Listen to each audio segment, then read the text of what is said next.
No hi ha manera. El FIAC Joventut segueix sense conèixer la victòria lluny de Badalona. 9 desplaçaments, 9 derrotes. Però ahir, el que encara va fer més mal que la desfeta en si, van ser les formes.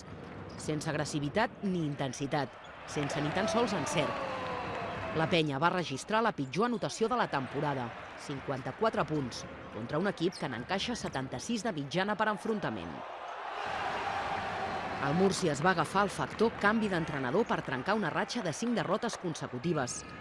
Els d'Òscar Quintana van encarrilar el maig des del principi del partit, endossant un parcial de 12-0 en 5 minuts, sota la batuta de l'ex-vertinegre Josep Frank. A la penya els punts arribaven amb comptagotes i només provenien dels canells d'Eulis Baez i David Jelinek.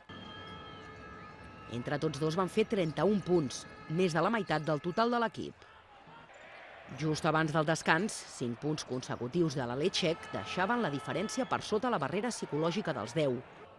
Un mal menor després del que s'havia vist a la primera meitat.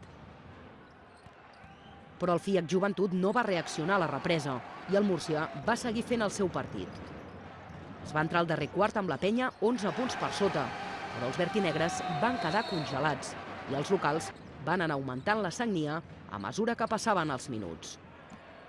Al final del maig, 97 de valoració pel Múrcia. Només la valoració sumada d'Agustín, 23, i Udoka, 20, ja va ser superior a la del FIAC Joventut, que va fer una valoració global de 39.